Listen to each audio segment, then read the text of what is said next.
Hello everyone, সবাইকে সোনামণি learning সেন্টারে স্বাগত।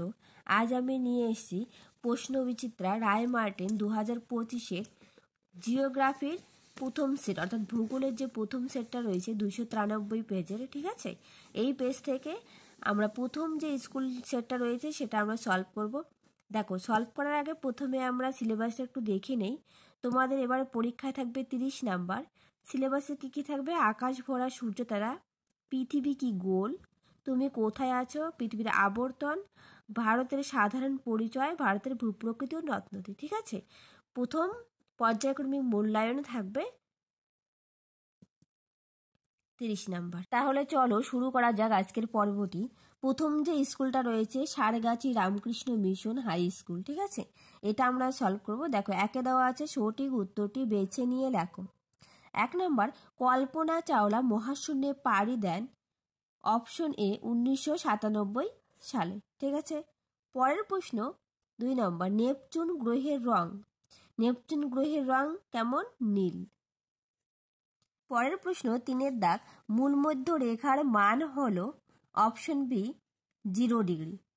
পরের প্রশ্ন 4-এর দাগ, ভারতের ক্ষুদ্রতম রাজ্য হলো, ভারতের ক্ষুদ্রতম রাজ্য হবে অপশন ডি গোয়া। তার সাথে মনে রাখবে ভারতের বৃহত্তম রাজ্যের নাম কিন্তু রাজস্থান। ঠিক আছে, পরের প্রশ্ন 5-এর দাগ, ব্রহ্মপুত্রের একটি উপনদী হলো, ব্রহ্মপুত্রের উপনদী তিস্তা। ঠিক আছে, আর যমুনা গঙ্গার উপনদী, এটা মনে রাখবে। ঠিক আছে, এরপর দেখো 2-এর দাগ, শূন্যস্থান পূরণ করো। 2-এর 1, কোপারনিকাস ছিলেন ড্যাশ দেশের জ্যোতির্বিজ্ঞানী। তো কোপারনিকাস ছিলেন পোল্যান্ডের জ্যোতির্বিজ্ঞানী। পরের প্রশ্ন 2-এর দাগ, মিরান্ডা ড্যাশ গ্রহের উপগ্রহ। মিরান্ডা ইউরেনাস গ্রহের উপগ্রহ। ঠিক আছে, পরের প্রশ্ন, নিরক্ষরেখার অপর নাম কি? নিরক্ষরেখার অপর নাম বিষুবরেখা, মনে থাকবে। তারপর দেখো 4-এর দাগ, ভারতের পূর্ব পশ্চিমে বিস্তার 2933 কিলোমিটার, অর্থাৎ 2933 কিলোমিটার।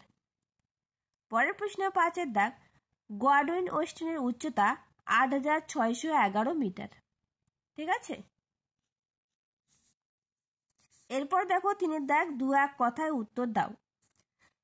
1 নাম্বার, সূর্য থেকে পৃথিবীতে আলো পৌঁছতে কতক্ষণ সময় লাগে? উত্তর 8 মিনিট 20 সেকেন্ড সময় লাগে। ঠিক আছে, তোমরা খাতায় লিখে রাখবে, প্রত্যেককে বই বের করবে এবং যাদের বই নেই তারা প্রত্যেকে খাতায় নোট ডাউন করে রাখবে। ঠিক আছে, আর যদি তোমাদের ভিডিওটা ভালো লেগে থাকে একটা লাইক, শেয়ার অ্যান্ড কমেন্ট করবে। আর যারা সাবস্ক্রাইব করনি এখনো তারা সাবস্ক্রাইব করে দিবে। পরের প্রশ্ন 2-এর দাগ, ইসরো এর পুরো কথা লেখো, অর্থাৎ ইসরোর ফুল ফর্ম লিখতে বলছে। ইন্ডিয়ান স্পেস রিসার্চ অর্গানাইজেশন, আমি লিখে দিয়েছি দেখো, ইন্ডিয়ান স্পেস রিসার্চ অর্গানাইজেশন। তারপর 3-এর দাগ, পৃথিবীর কোথায় আবর্তন বেগ প্রায় শূন্য? উত্তর 2 মেরু অঞ্চলে, সুমেরু এবং কুমেরু অঞ্চলে পৃথিবীর আবর্তন বেগ শূন্য। তারপর 4-এর দাগ, ভারতের দীর্ঘতম হিমবাহের নাম কি? ভারতের দীর্ঘতম হিমবাহের নাম সিয়াচেন হিমবাহ। নেক্সট প্রশ্ন 5-এর দাগ, একটি দুন এর উদাহরণ দাও। একটি দুনের উদাহরণ হচ্ছে দেরাদুন। ঠিক আছে, মনে থাকবে। চলো পরের প্রশ্ন।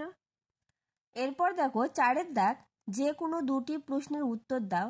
1, তারারা মিটমিট করে কেন?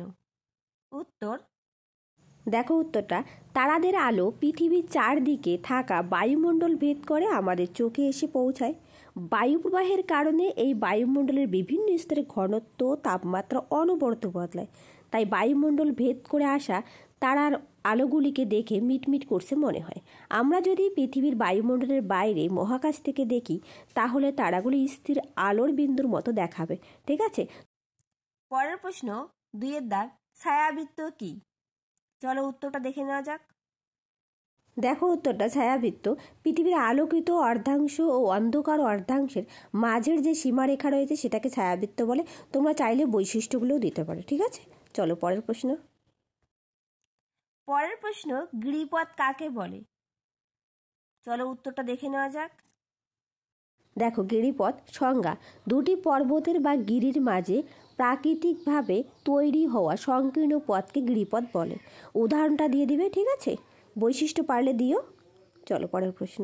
এরপর দেখো 5-এর দাগ, যে কোনো 2টি প্রশ্নের সংক্ষিপ্ত ব্যাখ্যামূলক উত্তর দাও।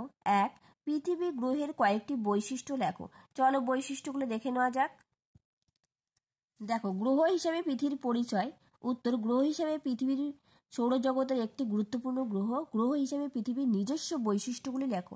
দেখো, তোমরা অবস্থান লিখবে, সূর্য থেকে দূরত্ব লিখবে 96 কোটি লক্ষ কিলোমিটার, তারপর আকৃতি লিখবে, ওজন, ক্ষেত্রফল লিখবে, ব্যাস লিখবে, পৃথিবীর গতি লিখবে, কক্ষপথ লিখবে, উপগ্রহ লিখবে, পৃথিবীর গঠন লিখবে, জীবের আবাসস্থল লিখবে। ঠিক আছে, তোমরা এরকম করে পয়েন্ট করে করে সুন্দর করে লিখবে, তাহলে ফুল মার্কস পাবে।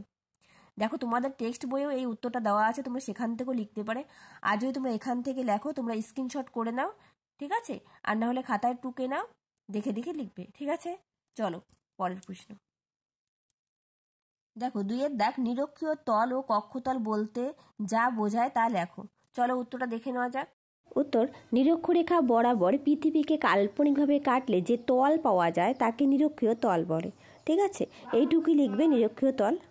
আর দেখো, কক্ষপথ, পৃথিবী যে নির্দিষ্ট পথ ধরে সূর্যের চারদিকে ঘুরছে তাকে কক্ষপথ বলে। এই কক্ষপথটি যে সমতলে অবস্থান করছে তাকে কক্ষতল বলে। ঠিক আছে, কক্ষতলটা জানা গেল। এভাবে তোমরা লিখবে পয়েন্ট করে করে। চলো বৈশিষ্ট্যটা পারলে দেবে। এরপর দেখো, 3-এর দাগ, ভারতের ভূপ্রাকৃতিক অঞ্চলগুলির নাম লেখো। চলো এই উত্তরটা দেখে নেওয়া যাক। দেখো, ভারতের ভৌগোলিক পরিবেশ অর্থাৎ ভারতের ভূপ্রাকৃতিক অঞ্চলের উত্তরটা, ভূপ্রকৃতি হলো ভূমির প্রকৃতি। ভারতের মতো বিশাল দেশের ভূপ্রাকৃতিক বৈচিত্র্য যথেষ্ট বেশি। ভূপ্রাকৃতিক বৈচিত্র্য অনুসারে ভারতকে সাধারণত 5টি ভূপ্রাকৃতিক অঞ্চলে ভাগ করা হয়। এই 5টি নাম তোমাদের লিখতে বলেছে। 1, উত্তরের পার্বত্য অঞ্চল। 2, উত্তরে নদী গঠিত সমভূমি অঞ্চল। 3, উপদ্বীপীয় মালভূমি অঞ্চল। 4, পশ্চিমের মরু অঞ্চল। 5, উপকূলের সমভূমি অঞ্চল ও দ্বীপপুঞ্জ। এই 5টা নাম তোমাকে লিখতে বলেছে। ঠিক আছে, চলো পরের প্রশ্ন। পরের প্রশ্ন 6-এর দাগ, যে কোনো একটি প্রশ্নের উত্তর দাও। 1, উল্কা সম্বন্ধে যা জানো লেখো। চলো এই উত্তরটা দেখে নেওয়া যাক। দেখো উত্তরটা কি হবে। উল্কা, মেঘহীন রাতের বেলায় এক টুকরো জ্বলন্ত আগুনকে অনেক সময় আকাশ থেকে পৃথিবীর দিকে নেমে আসতে দেখা যায়। একে তারা খসা বলে। কখনো কখনো অসংখ্য ছোট ছোট উল্কা সর্বাধিক 20 মিনিট ধরে ভূপৃষ্ঠে আছড়ে পড়ে।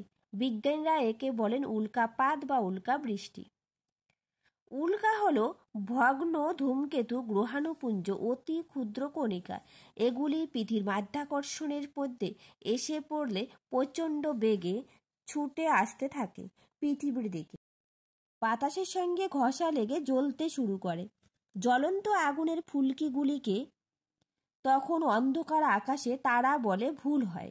বাতাসে পুড়ে মিলিয়ে যায় উল্কা। তবে মাঝে মাঝে বড় উল্কার কিছুটা অংশ পৃথিবীর বুকে আছড়ে পড়ে। একসঙ্গে ঝাঁকে ঝাঁকে উল্কা বৃষ্টির মতো পৃথিবীর দিকে ছুটে আসে। একে উল্কা বৃষ্টি বলে।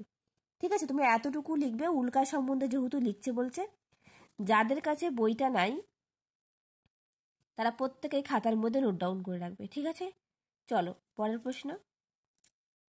পরের প্রশ্ন 2-এর দাগ, চিত্র অঙ্কন করে পৃথিবীর প্রধান প্রধান অক্ষরেখাগুলি দেখাও। দ্রাঘিমা রেখা কাকে বলে?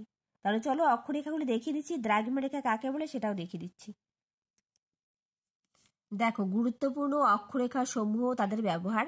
তোমাদের শুধু বলেছে যে চিত্র সহ প্রধান প্রধান অক্ষরেখাগুলি দেখাও। তো তোমরা শুধু প্রধান প্রধান অক্ষরেখাগুলো দেখাবে নিরক্ষরেখা। ঠিক আছে, তারপর দেখো, কর্কট ক্রান্তি রেখা দেখাবে, মকর ক্রান্তি রেখা দেখাবে, সুমেরুবৃত্ত দেখাবে, কুমেরুবৃত্ত দেখাবে। ঠিক আছে, এগুলো সম্পর্কে 2-3 লাইন করে লিখবে যে কর্কট ক্রান্তি রেখাটা কোথায় রয়েছে, যে কর্কট ক্রান্তি রেখা। ঠিক আছে, মকর ক্রান্তি রেখা, সুমেরুবৃত্ত, কুমেরুবৃত্ত, যে সুমেরুবৃত্ত এবং কুমেরুবৃত্ত।